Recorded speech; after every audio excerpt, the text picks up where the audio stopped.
good evening, wherever you're watching us from. My name is Likuyani, and this is Art in Heart.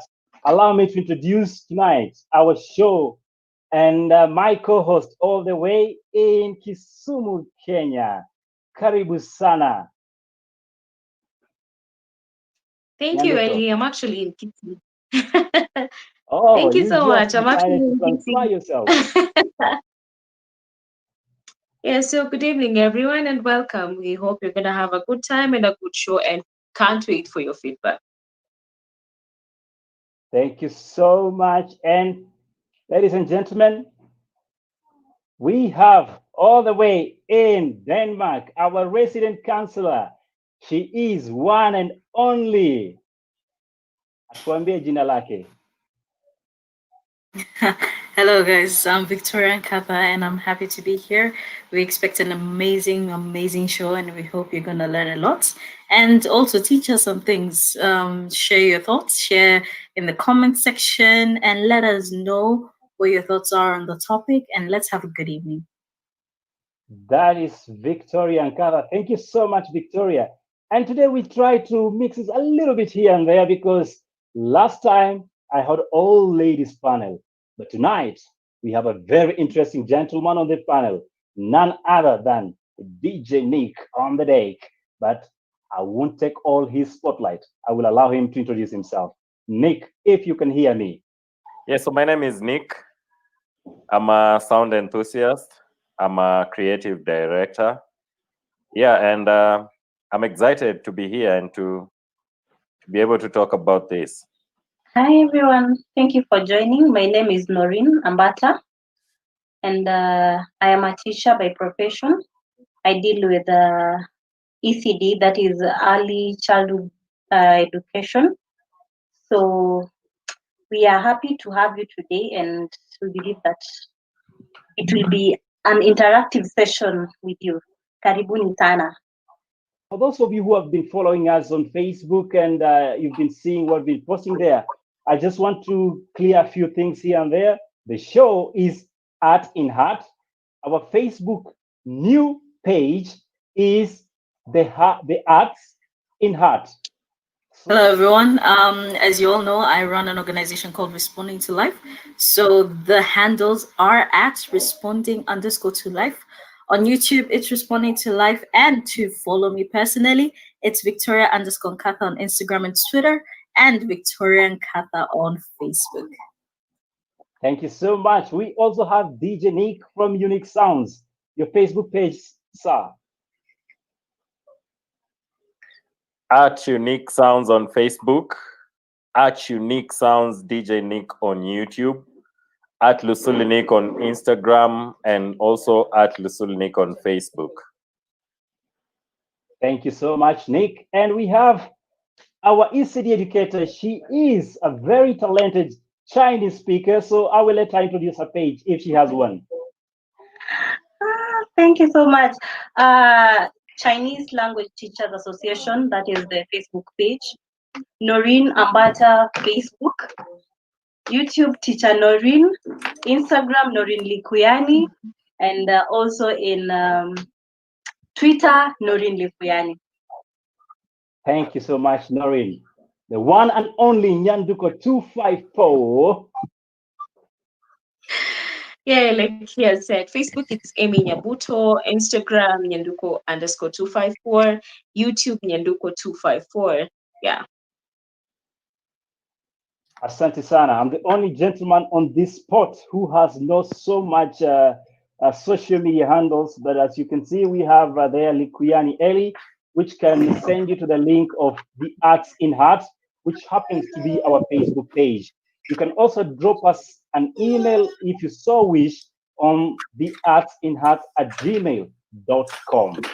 Karibu sana Nkatha. I think you have yourself sorted out. So, Yes, unhealthy I do. competition. What comes into your mind when we mention the word unhealthy and then competition? There's a lot that comes into my mind. Also, being a counselor and being into responding to life, and health competition is one of the topics that actually brings a lot of issues on board. So I'm actually excited to tackle this topic and look at it in different perspectives, and also have the different representatives and their own backgrounds speak about it, and we get to exchange ideas and also be able to look at it from a broader perspective. From my own perspective, it's all about the mental aspect of it, and getting to understand how unhealthy competition can be able, or rather can actually influence us negatively, and how we can be able to deal with it in a positive aspect. Thank you so much. She's as eloquent as she is. I don't need to add no more. So let's jump straight into it. Teacher Noreen, if you can hear me, we are talking to young pupils, and just to bring us to book, what is the system of grading that happens here in Kenya? And how can that affect the competition among learners and, of course, students in general? Okay, so apparently, currently we are using previously we used the 844 system, and right now we are at the CBC system. So that is the competence based curriculum, and I don't think with competence based curriculum we are having learning that is so much more of practicals, you know. So we can't, let me start with the 844 system, then we compare it with the current system. In the 844 system, we realized that there was so much pressure in teachers. Pressure was so much put in teachers, and now teachers were supposed to work hard, extra hard, to make sure that their learners attain a certain grade, or rather a certain mark. So in this way, the teachers also push the pressure to their learners. So what we're talking about right now is, like, we could have so much competition between teachers and other teachers, whereby you find a teacher, for example, will start fracas with the other teachers in a manner that they all want success of their learner. They want to compete among themselves. And when they are competing, they are trying to, you might find some teachers will also try to do some leakage of examinations so that to make their learners pass the exam, or rather appear to the topmost. You understand? And right now, what we are realizing is CBC is more different, or more, okay, it is more competitive compared to the 844 system. And in this way, in CBC, we realize that learning is more of child-centered. What do you mean that by child-centered? You know, in 844 system, teacher acted as a lecturer, kind of unaingia class, and the teacher's work is to lecture. But right now, a teacher acts as a facilitator, just to make sure that a learner is able to identify the learner's talent and nurture it. So learning involved among children. So children are actively involved in learning. Thank you so much. If I can ask you to just hold on that thought, Noreen, as we try to bring in the rest of the panel. So we have heard it from Noreen that the previous system, and in reference country, we are talking about Kenya. Okay, the kind of system that was being used was ideally exerting some sort of pressure on teachers to perform to some certain level. But what are those implications to the children? And if I may ask my co-host, who also happens to be actually a teacher, what do you take of this kind of new system that tends to have more child-focused kind of evaluation? If you ask me, I actually think that the competence-based curriculum is a chance for the learner. You know, it's more inclined towards the learner than the teacher, because the 844 system was more about the teacher, and that is why most of the teachers were inclined towards coaching the learners, giving them leakages, like she has said, and even helping them in the examinations, you know. But this curriculum mostly focuses on the skills of the learner, you know. It is not majorly about classwork. It is about what skills they can grasp and how they can put them to use in our society right now. I actually think it's a more practical kind of curriculum compared to previous curriculum. Back to you, Ellie. Well, you put it correctly that it's more of skill development. And you all realize we are talking about arts in this discussion. And I had a good chat with one of a very interesting medical practitioner, his name being Erika Munga, who also happens to be a playwright. And he tells me that we cannot have a society without art. So if I bring in Nick, who happens to be a DJ and also an arts director, Nick, if you can hear me, I think I'm losing Nick. Nick, can you hear me? Okay. So he's back. And Nick, I was asking you, we have heard about competitions among many schools, and in this case, drama competitions. And we've had a lot of issues that surround drama. So my question to you is, what is the role of art in developing and mentoring a student?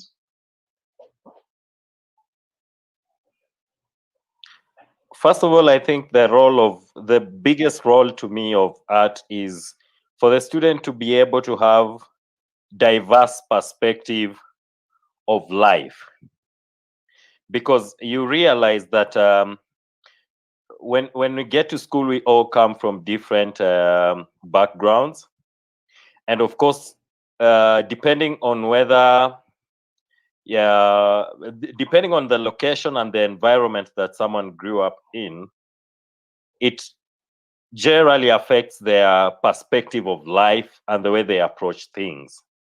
So I think art can be helpful for a student or to a student to help them to have diverse perspective on life and to approach things with a different perspective, with diverse thinking, because art helps a person think creatively, and the creative thinking helps someone to be able to find solutions. And through finding solutions, you actually find that you think about different angles of an issue or of something that you are approaching. So I think art can help someone to develop diverse perspective and diverse thinking in terms of approaching issues in life. That's the major, Thank you so much. Thank you, Nick. I'll role, hold you I on think, that. to me.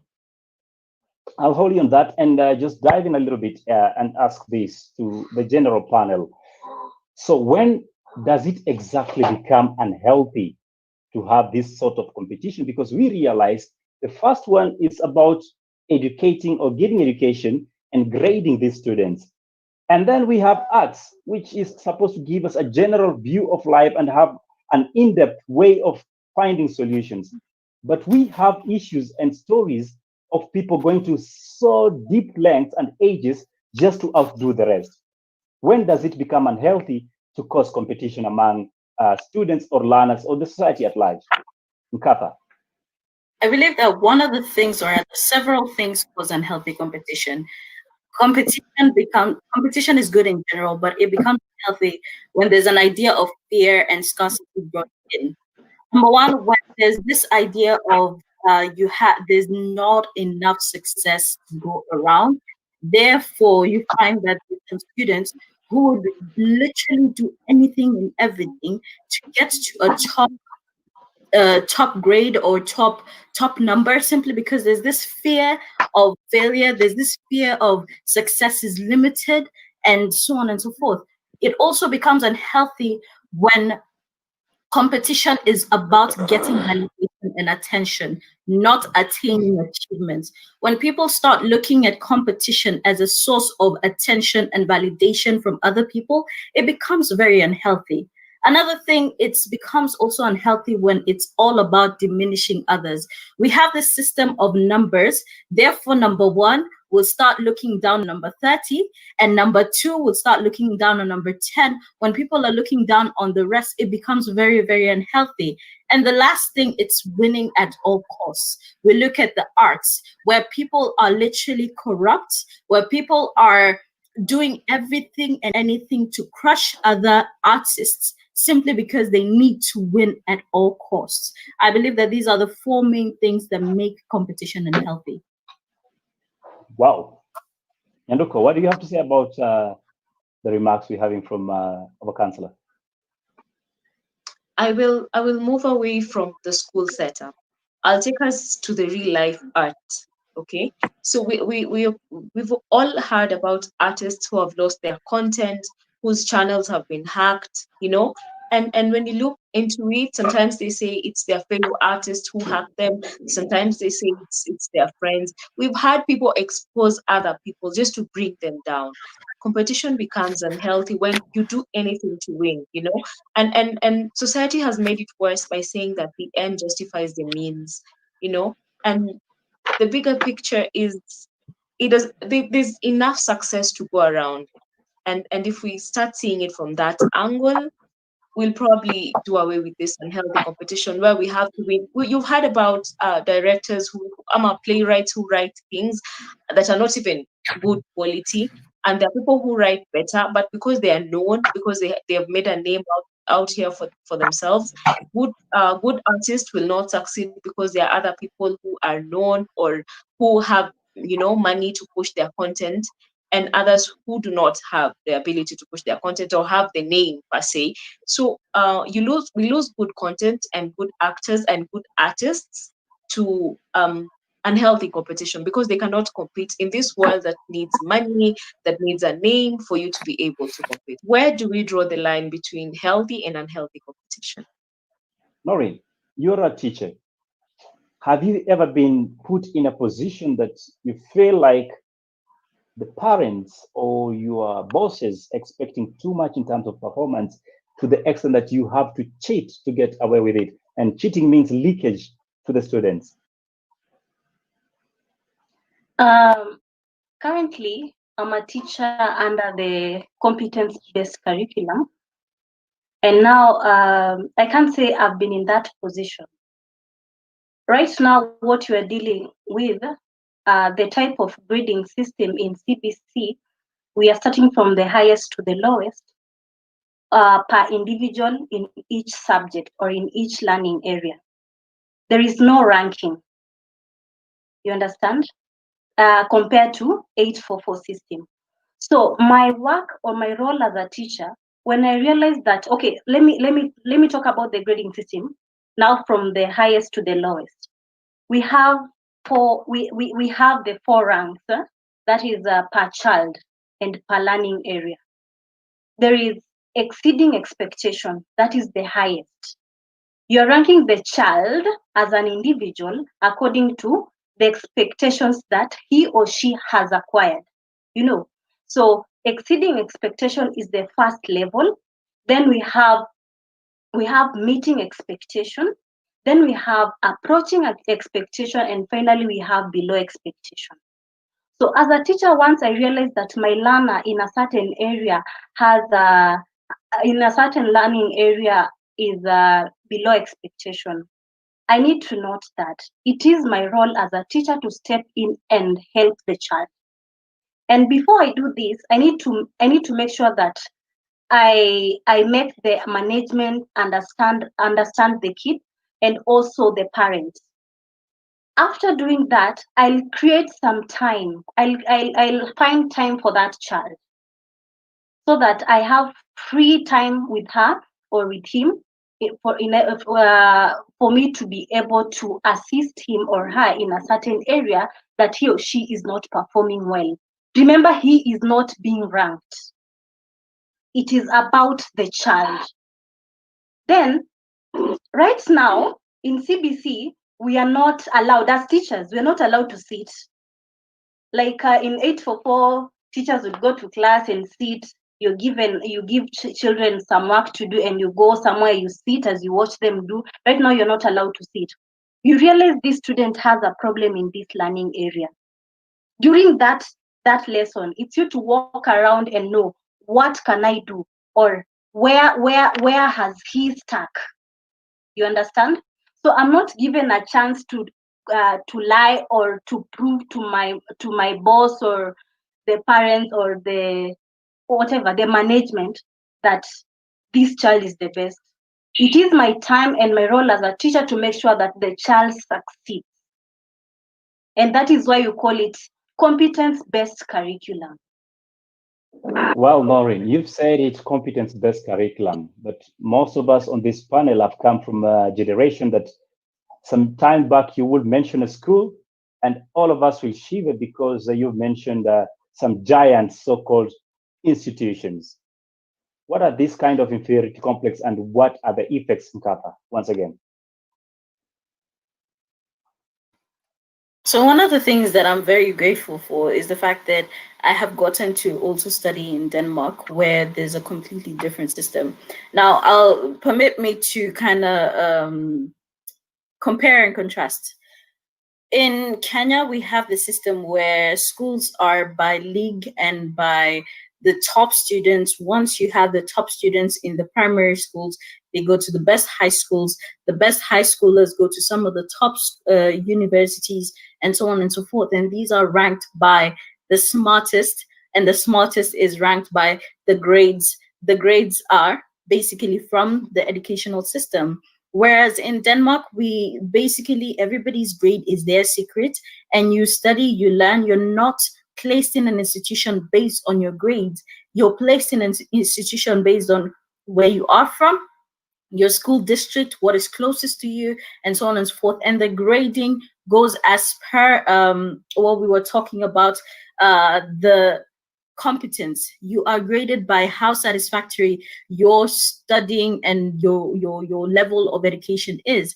And you choose to go to a school wherever you may want, because all schools are accommodative of every individual. Now, the thing is that one thing that I love saying actually is that if you judge a fish by its ability to climb a tree, it will live thinking that it's stupid. Some individuals in the schools are good at certain things. And this is where unhealthy competition comes in.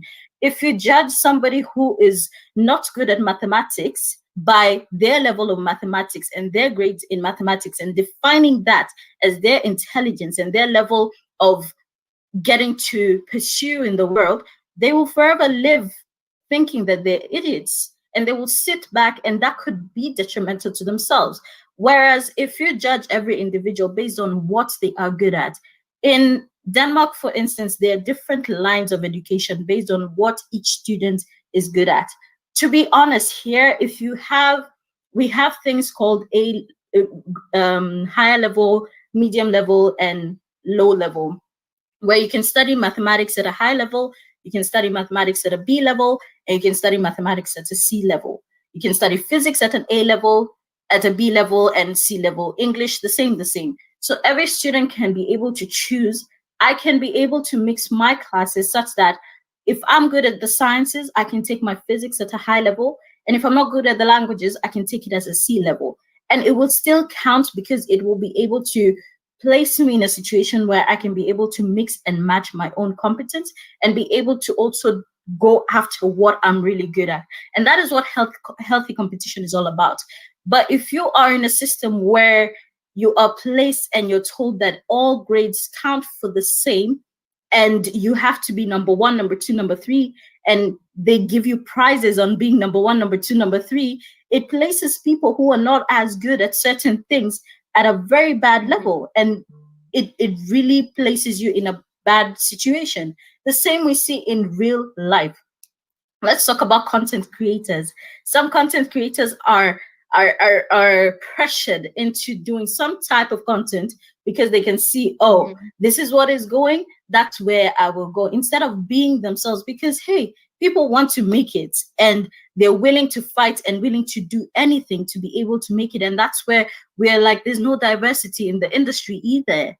So these are the things that we need to look at and be able to create a space, a safe space for people to be able to be comfortable and be able to live themselves out and not necessarily feel pressured to be good at this and that and that. Just be good at what you are good at. Be good at what you are good at. And for that, we're almost halfway through the first hour, and I will ask Nyanduko to take us to the comment section and see what our viewers have to say tonight. Do grades define the level of smartness of a student, though? Anne Lumasai says, with the current CBC, how do we ensure children who go to government schools get personal touch with the pupils, especially because there are many? What exactly should motivate these teachers so that they don't get to the point where they practice or encourage the children to get into unhealthy competition? And then Fifi says, some students are good at a particular subject, some aren't, but some just don't feel like, don't want to study, but are capable of doing well in the subject. How do you, as a teacher, tell the difference, and how do you incorporate healthy competition? For those who are joining right now, we are Art in Heart, and this is a program that tends to address issues that deal with the art and the heart. And when you talk about art, it's generally about everything that concerns human beings. Unfortunately, we've lost one of our panelists. He seems to be having technical issues, but for the short time he was with us, he really touched on important issues on how playwrights play a big role in modeling a student to be perspective and look at a wider angle of life. So I'm going to address it a little bit more and sink into when do we make it toxic for the students? Because we know a lot of students do cheat in their exams, all in the name of competition. But what are the consequences? We've heard of doctors that will prescribe you medication that you don't need. You go to hospital, you have a brain tumor, and the guy kicks out the whole brain. So does this contribute to, if I say this, I mean the unhealthy competition, does it contribute to such kind of results in terms of professionally? Yes, Tata, it does. take it from there and back to Nori. Yes, it does. Absolutely. If I'm gonna win at all cost, I'm gonna do everything possible to be number one, to get into, is it Star Hell Alliance? I don't know, but any of them. And then I will do anything that I can to get in the top medical school, just because, number one, we have this idea of the big five educations, or rather the big five things that a child can do so that they can be considered as great. That is a doctor, a lawyer, an engineer, and then I can't remember the other two actually. A pilot, and then there's something else. But these are the four things that people consider as, yo, Maze, if you're doing this, then you are it. You're making it big. That is where that could be one of the roots of it. And then also in the education system, where we're constantly telling people and even praising people. I mean, I remember when I was younger, we used to have every time at closing day, and I used to enjoy it at that time, but right now, looking back at it, it wasn't good. Every closing day, we'd have 1, 2, and 3, yeah? And every class from grade 2 to grade 8, we'd have gifts for number 1, 2, and 3 from all the grades, and then we'd celebrate them. Now, imagine how the other kids feel at that point. Imagine how they feel at that point. And we'd have this system where if you're in SK, you're the best. If you're in South, you're the second best. There were these classes which were, if we move, if we say it, you move. If we say jump, you say how high, because we're the dominating class, yeah, in the grade. And these do actually affect a lot of things. You see that kids decide to cheat, and they will do anything possible to be able to get to the South class, to be number 1, 2, and 3, so that they can be recognized on closing day. And then once they get there, it's not because they are able to become a doctor, engineer, pilot, or whatever, or a lawyer. It's because they want to prove that they are capable as well. We go back to the seeking validation and attention, where you want to prove that you can do this, that you also have the capability, simply because you feel some type of way. It brings in some negative emotion for you to see others being able to do it and you're not. That's where you now realize you have a lawyer who doesn't even know what they're talking about, because they've sat in law class, they were not interested. Their way was to pay somebody out so that they can just get the title. Now you have a lawyer who is underperforming. You have a doctor who doesn't know what they're doing while prescribing medicine. They're there for the title. And it's so sad that we pressure people and we push people and we don't understand that there are so many other things that people can do that can be able to get them to a level if only we can be all rounded in terms of appreciating people.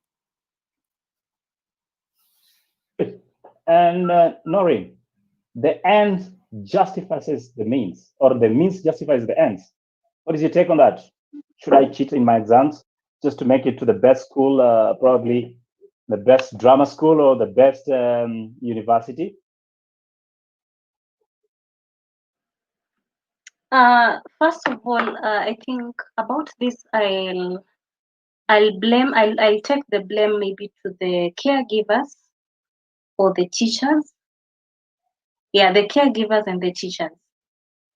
You'll find, for example, a parent who is always telling the child that I want you to be like so and so. I want you to work hard. You go to a good school like someone else, like so and so's son, so and so's daughter. This makes your child to find unnecessary ways to get there.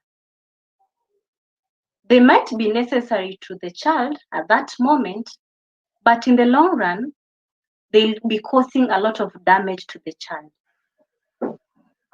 Then you also find a situation whereby a teacher is always, or teachers in school are always talking about the learner, or rather calling the learner, Gombia, come here.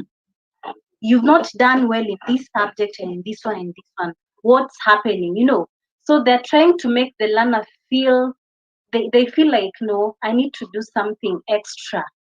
It is not, I don't feel it is healthy enough. I feel like it is so toxic, and to some extent the learner is not bringing out themselves just the way they are. They're not given time to express themselves, or rather show their talents on what they are good at.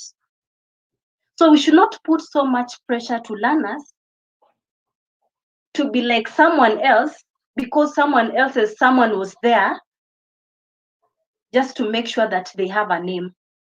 People are special in a different way. We are all unique. We are all special in our own way. Kama kitabu imekukataa, sekta ya kuunganisha waya za stima imekukubali. That is where your success lies. So you should not force yourself to be in a position whereby wewe mwenyewe you are seeing yourself, enyewe I'm forcing myself here, then you're only going to do your own things there that they're not coming from heart. So for me, I'll emphasize on making the learner identify what they are best in. And after identifying it, you as a teacher or me as a teacher, let me nurture that and let even the parents know what their children are good at. And let the learner continue in the same path. That is a path of success. There's an interesting comment that I just had to point out here.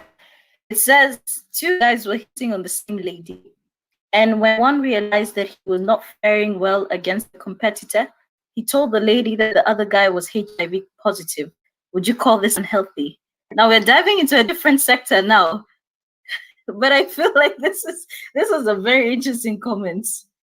Each time I read these comments, I am really impressed because we are diving into uncharted waters, actually.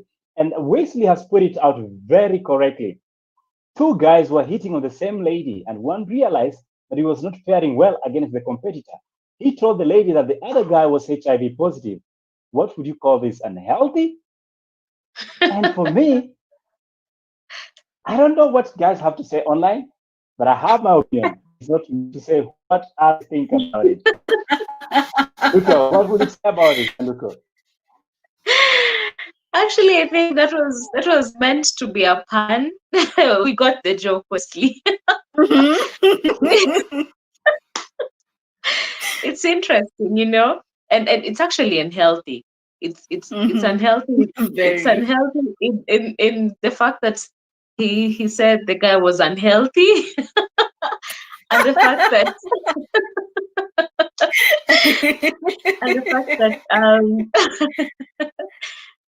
that was funny, and the fact that he decided to eliminate competition in an unhealthy way, you know. Yeah, Exactly. so it's very unhealthy. As people are putting it, if I was to get a pretty lady, I think I will hang that ball. Okay, for me, I feel like cheats were necessary. But be smart. Be very smart. Did you just say that?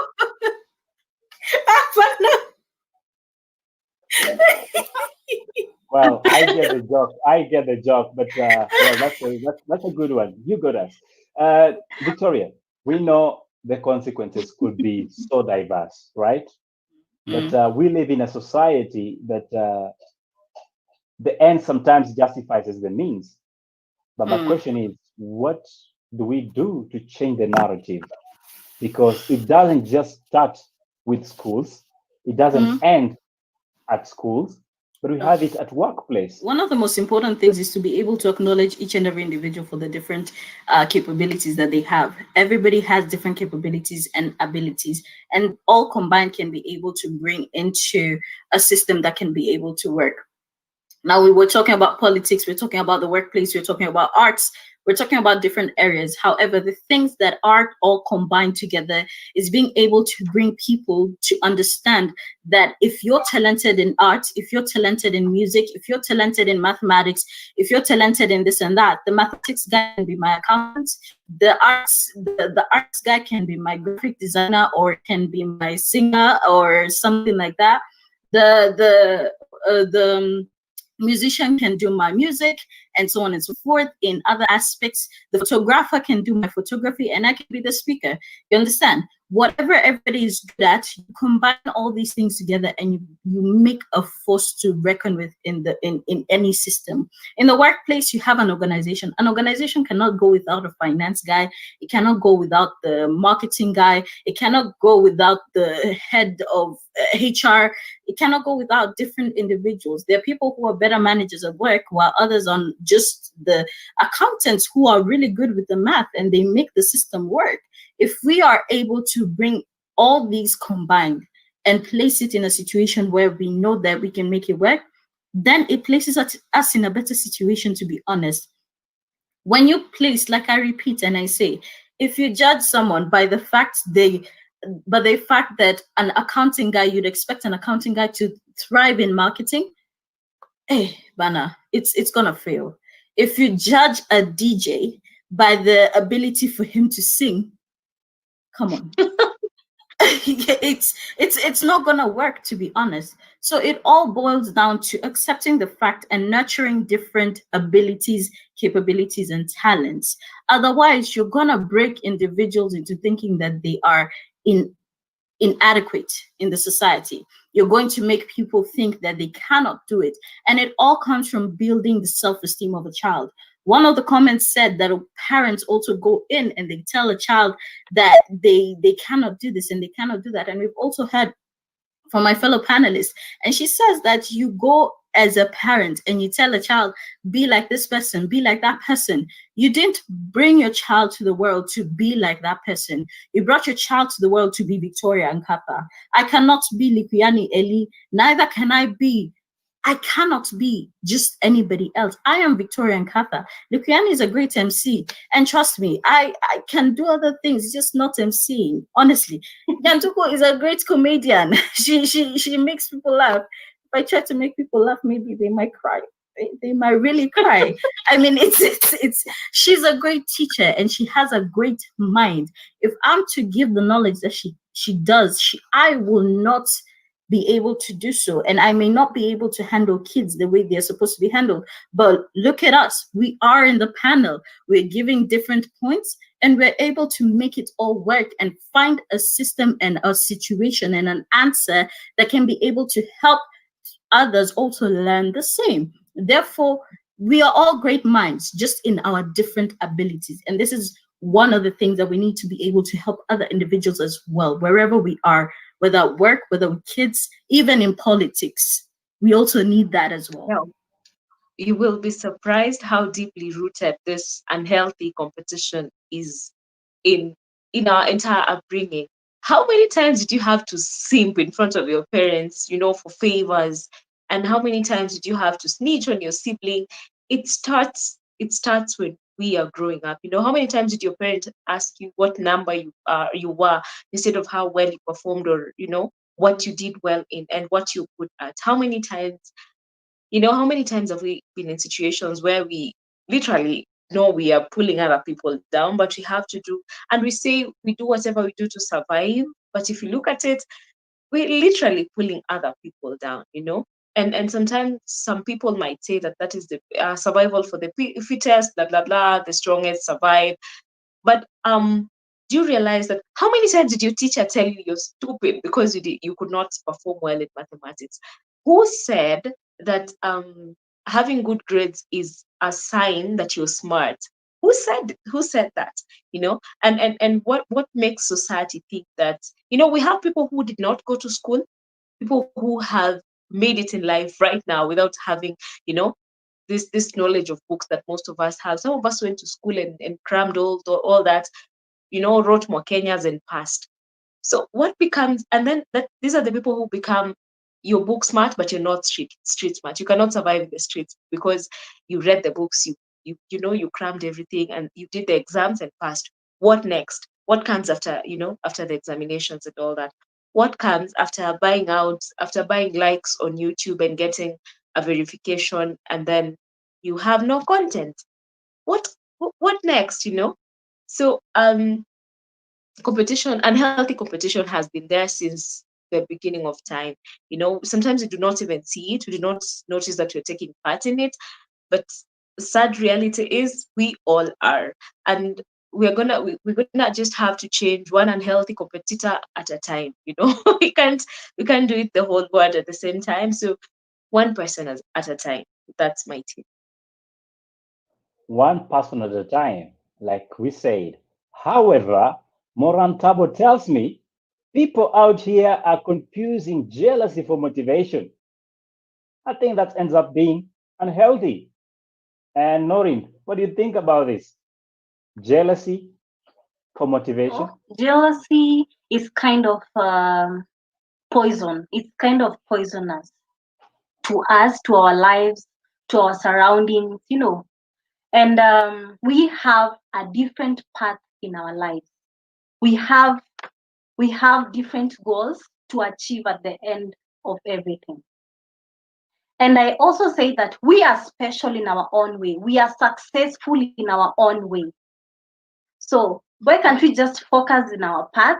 Maybe you can do some role modeling somewhere. You can copy some habits that can really make you go to where you are or reach where you're supposed to be.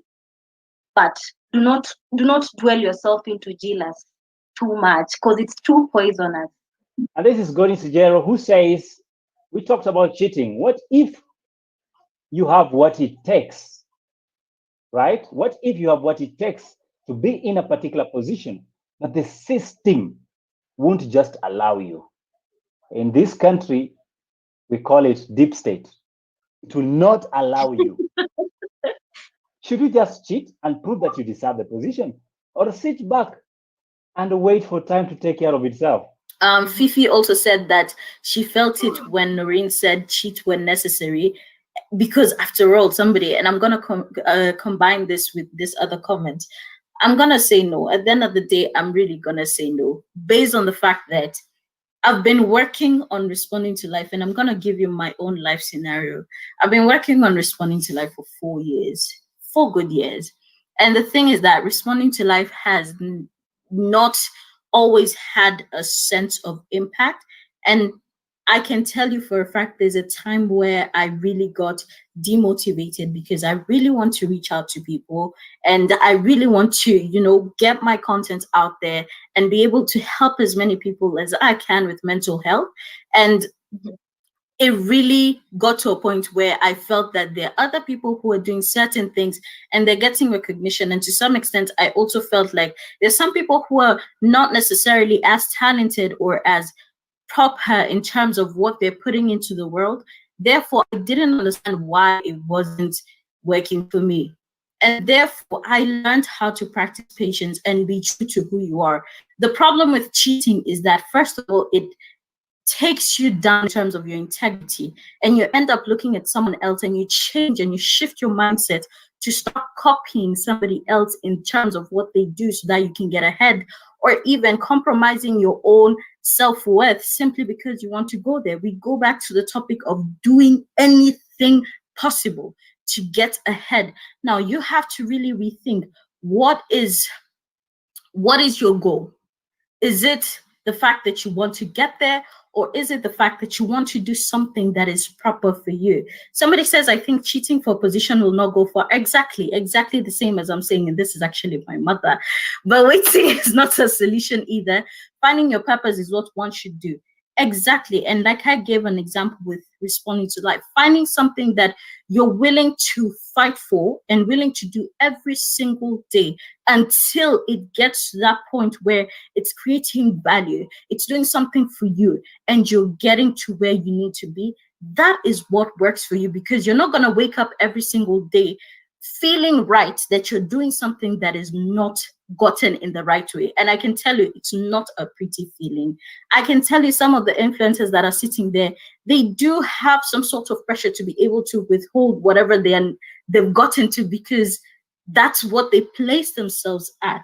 But it's not necessarily their purpose. But you realize somebody else doing their purpose might not be as shoot up, but their time will come. You don't sit down and feel sorry for yourself and think, what now? You have to find your purpose and walk in that. It's very, very important. Otherwise, you're not going to get anywhere, because cheating can only take you for a certain time. And I can promise you this, watch and see. I want to introduce a whole different perspective to this, okay?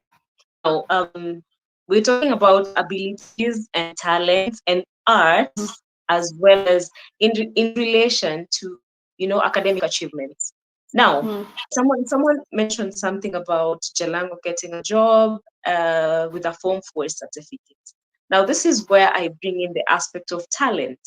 Thank you. No one went and picked him from where he was fishing. He worked hard. He put in the work. As much as we want to say that he graduated the other day, he has a talent. His talent put him where he is. He deserved every bit of it.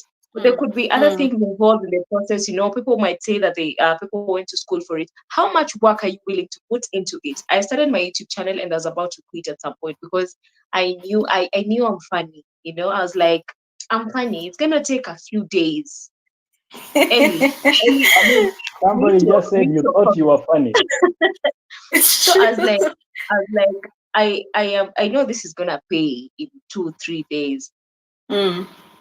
It's been a year, and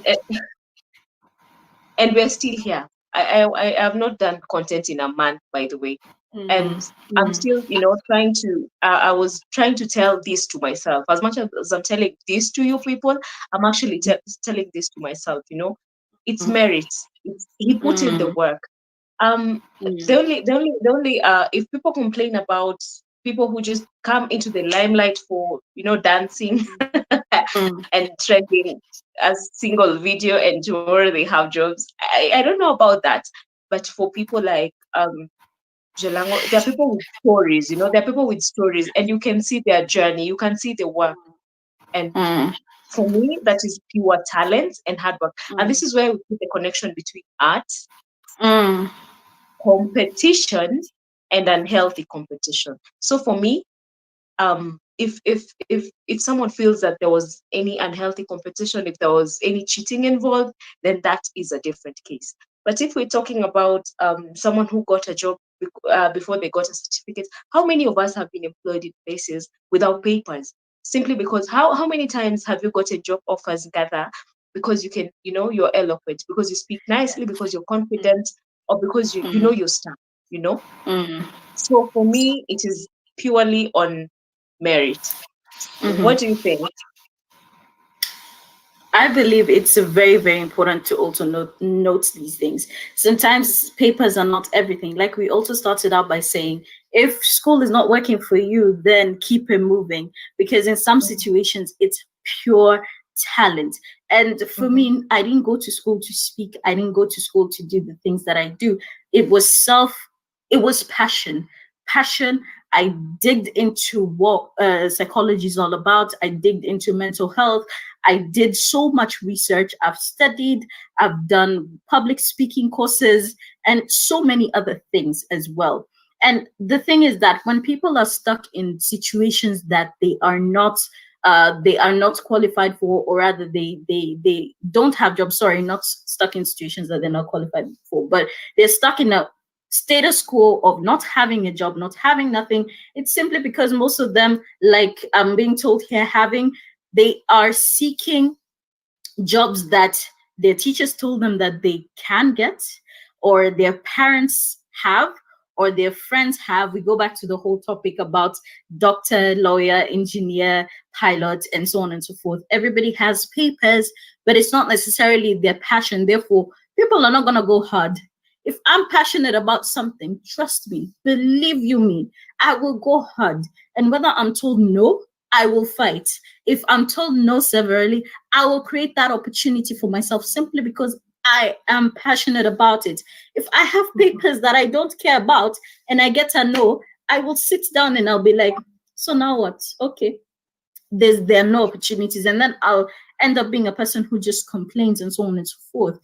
Like Nyanduko said, she started out with her channel thinking that she's funny, and it's grown. At the end of the day, point is it's grown.